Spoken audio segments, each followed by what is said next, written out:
Certa vez eu me lembro de estar no meu último ano do ensino médio na escola e, bem, eu estava no intervalo com meus amigos, estava conversando sobre vários assuntos diferentes, uma conversa bem informal, mas eis que a gente começou a falar sobre o assunto da última aula, que foi sobre artes, e a professora passou um vídeo sobre a história da música ocidental, no qual ela falou de uma composição do músico Liszt, no qual ele fez uma composição extraordinária sobre a Sinfonia de Dante Alighieri, no qual era dividido em 3 partes, Inferno, Purgatório e Paraíso, no qual era uma música baseada, obviamente, na Divina Comédia de Dante. Cada parte da música remetia a uma parte da obra, e a gente começou então, na hora do recreio, a falar sobre o tema da aula. E a gente começou a ter uma conversa bem interessante, que foi, para nós, né, qual que seria o pior dos pecados humanos. Era a ira, a inveja, a luxúria, o orgulho, a preguiça, a ira, qual que era? E cada um mostrou sua opinião sobre o assunto. Cada um acreditava ser um ato mais terrível de todos, o mais imperdoável. Mas na época, eu não lembro qual foi a minha opinião de qual pecado que foi o pior, mas certamente não foi o orgulho, que senão eu lembraria. Mas se hoje eu voltasse na época, se eu estivesse lá hoje, eu responderia que o pior pecado de todos é o que gera todos os outros, e justamente por isso é o pior, no qual o orgulho é a origem de todo o mal que existe nesse mundo. O tema do orgulho sempre foi muito recorrente em vários temas no quesito da alta cultura e da educação clássica. Foi muito citado na psicologia, na literatura, na filosofia, mas especialmente na teologia. Praticamente não tem um único filósofo ou pensador cristão que não tenha falado muito acerca da natureza do orgulho e do quão maléfico e vicioso ele pode ser. Inclusive, os 2 maiores doutores da igreja, Santo Agostinho de Hipona e São Tomás de Aquino, muito falaram sobre o mesmo e mostraram pérolas sobre o assunto. Santo Agostinho de Hipona, ele falou: o orgulho é a fonte de todas as fraquezas, porque é a fonte de todos os vícios. E São Tomás de Aquino, por sua vez, ele disse: o desordenado amor por si mesmo é a causa de todos os pecados. Então, olhando isso e vendo quanto que o orgulho está muito associado, o estudo do orgulho, melhor dizendo, está muito associado à religião cristã, então automaticamente se associa o estudo do orgulho, da natureza dele, com o cristianismo. Mas não necessariamente é assim. Porque hoje, nos temas da psicologia, do estudo do comportamento humano geral, praticamente não se fala mais em orgulho. O máximo que se tem hoje é narcisismo, egocentrismo, mas o nome orgulho nós não vemos mais muito sendo citado, porque está muito associado a estudos mais antigos e mais tradicionais da filosofia, especialmente da teologia. Tal como eu falei no vídeo das Paixões da Alma, segundo São Tomás de Aquino, em que eu falei que hoje em dia não se usa mais o nome paixões, justamente por estar muito associado à filosofia. Hoje também quase não se usa o nome orgulho, porque está muito associado à teologia. Mas eu afirmo, a psicologia moderna ela tem muito mais a ganhar unindo a psicologia com a filosofia e teologia do que qualquer outra ciência.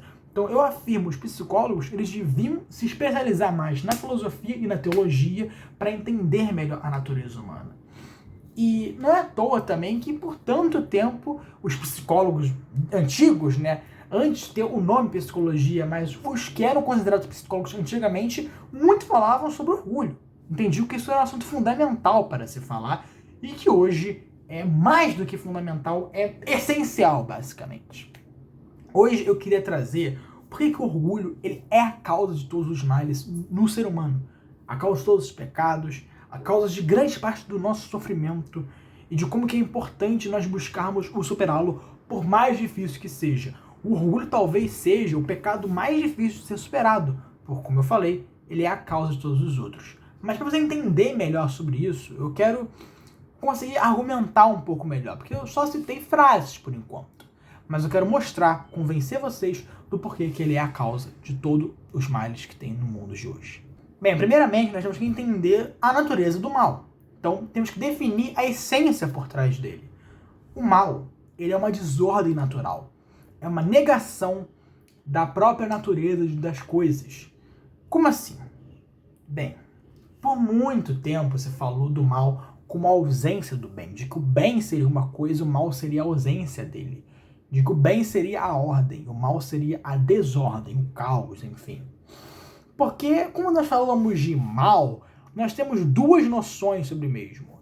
Tem o mal enquanto sofrimento, que aí é natural, mas tem o mal enquanto pecado, enquanto um crime, enquanto uma ação ruim, uma injustiça. Vamos então diferenciar um do outro. Bem, o mal enquanto sofrimento, nós podemos dizer que ele não tem bem uma origem. Ele é mais natural no nosso mundo como um todo. Mesmo antes dos seres humanos existirem, já tinha o mal no mundo. No quesito do sofrimento. Por exemplo, já tinham animais caçando uns aos outros. Isso era um mal porque causava sofrimento a outro animal, mas não era um mal no quesito da injustiça. Porque era necessário isso acontecer para um viver e o outro sobreviver. Então era uma espécie das partes servindo ao todo, melhor dizendo, de que é preciso ter predadores no mundo para que não cresça absurdamente uma espécie, por exemplo. Então, não era um mal no quesito da maldade, da injustiça, primeiramente porque os animais não podem ser virtuosos, eles não têm a razão, então eles não têm o autocontrole, eles não conhecem a si próprios, então eles seguem os próprios instintos. Então, nesse quesito, pode ser um mal no quesito do sofrimento, da dor, porque você está causando um sofrimento a outro animal, mas, por outro lado, não é uma injustiça, não é uma maldade, é uma coisa natural, é uma ordem por trás do mundo. Porém, o mal, enquanto injustiça, enquanto pecado, começa a existir no momento em que se passa a existir seres racionais, no caso, os seres humanos. Porque o ser humano, enquanto animal racional, ele foi feito para ele colocar a razão acima dos instintos, para ele conseguir controlar os próprios impulsos e poder ser uma pessoa virtuosa que tende ao bem racional, ao bem superior. Enquanto os animais eles só tendem ao bem sensível e por isso eles buscam se alimentar, se reproduzir, o ser humano, como eu falei, ele busca algo superior a si mesmo, então ele naturalmente tende à virtude. Se um ser humano nega a própria natureza de virtude, de ser racional, de ser de autocontrole, aí sim ele estará cometendo mal no quesito do sofrimento, porque ele vai causar sofrimento a si mesmo e ao outro, mas mal no quesito da injustiça, no quesito do pecado. Mas então, por que o orgulho seria a origem de todos os pecados? Porque, primeiramente, tem uma ordem no quesito do amor das coisas. Como assim? Bem, é o que eu falei. Tem os seres que têm tendências naturais. Então, eu falei do bem no animal e o bem no ser humano. O bem no animal é o bem sensível. Então, ele deseja coisas corpóreas, coisas sensitivas, reprodução, conforto, prazer, alimentação, sobrevivência, enfim. O ser humano ele busca isso tudo porque ele é um animal corpóreo, mas ele é mais do que isso. Mesmo quando o ser humano ele tem tudo isso, ele tem conforto, tem prazer, ainda assim ele quer mais porque ele tem na sua própria natureza, em essência, um chamado superior, justamente por ele ser um ser intelectual. Então, naturalmente, ele busca algo que é superior à própria existência dele próprio. Então, isso é a potência da vontade, a potência apetitiva do ser humano e dos animais que faz eles desejarem coisas. Mas são desejos diferentes, como eu falei, no animal, um desejo corpóreo, no ser humano, um desejo racional, intelectual, espiritual. Mas qual que é o primeiro movimento da vontade, do desejo? É o amor. Porque tem dois movimentos no desejo. O amor e o ódio, né? Aí a repulsa. Mas o amor, ele vem primeiro, ele vem antes de tudo. Porque nós só sentimos ódio e repulsa por uma coisa porque nós amamos o inverso dessa coisa. A primeira coisa que vai ter na ordem do desejo e da vontade é o amor. E aí só pelo fato de nós amarmos uma coisa é que nós sentimos repulsa pela outra, que é o oposto daquilo que nós amamos.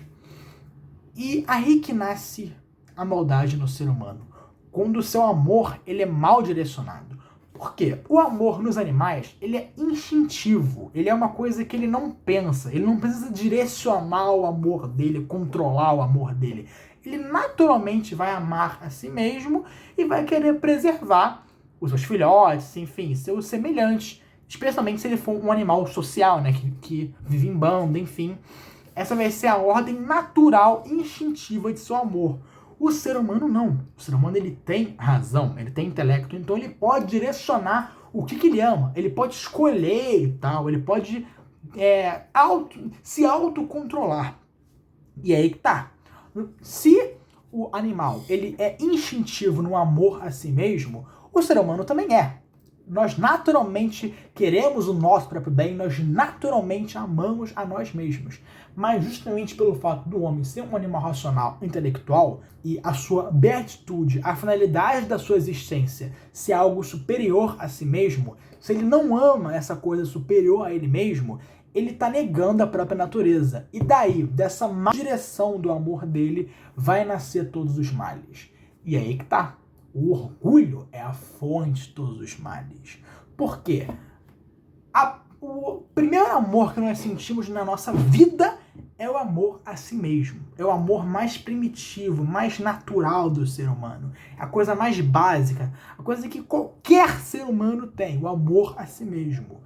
Com o tempo ele vai amando as outras coisas. Você é criancinha, você vai amar seus pais. Você cresce, você vai amar seus amigos. Você vai amar o resto da sua família. Você se casa, você ama a sua esposa, seus filhos, enfim.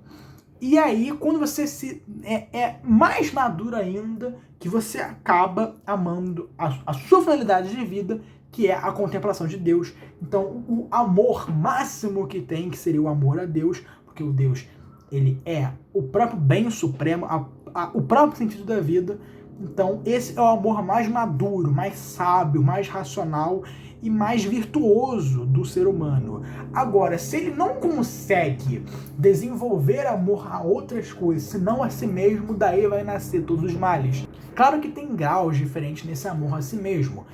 Tem uma pessoa que pode só amar a si mesma a vida inteira, e aí sim, ela vai ser a pior pessoa de todas. Ou pode ser uma pessoa que também ama as outras, mas tem um amor maior a si mesmo, ou que ama mais a si mesmo do que a Deus, por exemplo. Então daí nasce todos os males, porque o amor a si mesmo é o mais primitivo, é o mais instintivo do ser humano, é o mais básico.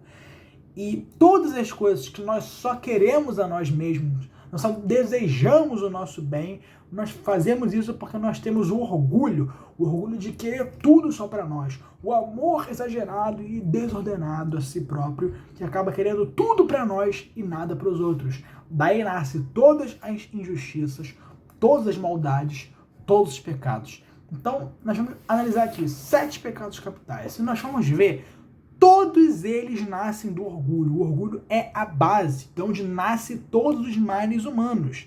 Luxúria, ou seja, o desejo desordenado por prazer sexual, por prazer corpóreo. Ele só nasce, a luxúria só nasce porque nós queremos um muito bem pra gente, só é um amor exagerado por si mesmo, pelo próprio corpo.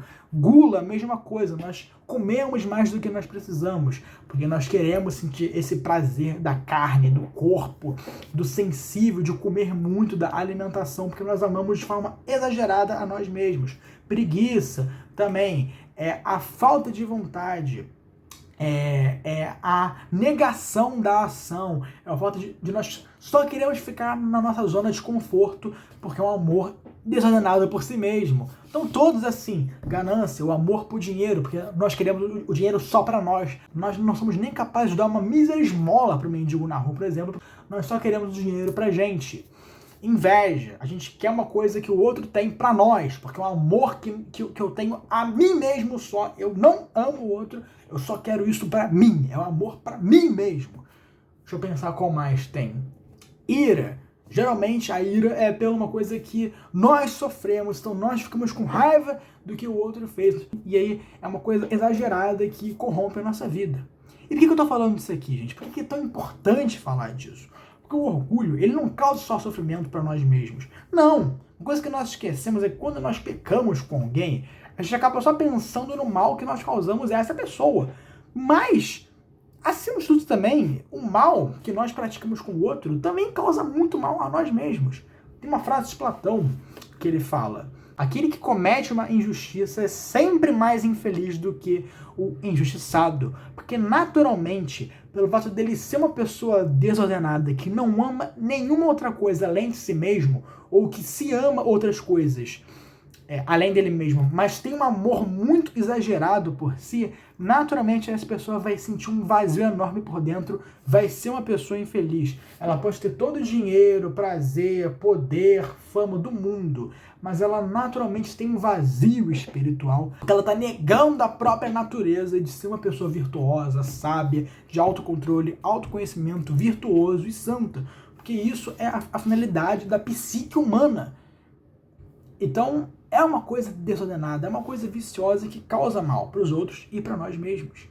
Então, eu afirmo, o orgulho é a fonte de todo mal. É quando nós não conseguimos superar a barreira do amor a si mesmo. Nós só ficamos nesse amor e não desenvolvemos outros. Então, isso é a grande perversidade da vida humana. O fato do mundo estar tão podre, estar tão injusto, tão frio, tão egoísta, é o fato de que nós temos muito amor só para nós mesmos, nós só queremos o bem para nós mesmos, nós só pensamos em nós mesmos, mas não pensamos no outro, nos nossos familiares, nos nossos amigos. Não, nós só queremos o bem a si mesmo.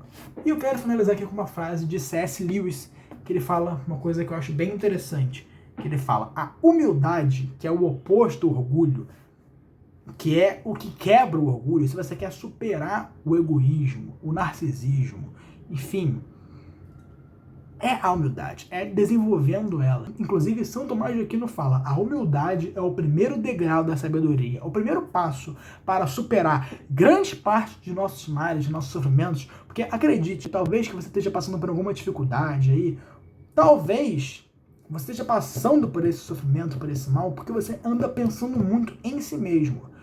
Então, talvez, se nós pararmos de pensar muito em nós mesmos, se nós meio que nos esquecermos por algum momento, esquecermos da nossa própria existência por algum momento, pode parecer algo estranho, mas que faz sentido para se quebrar o próprio orgulho, porque é uma coisa muito difícil, uma coisa que nós temos muita dificuldade em superar o próprio orgulho, mas que é fundamental.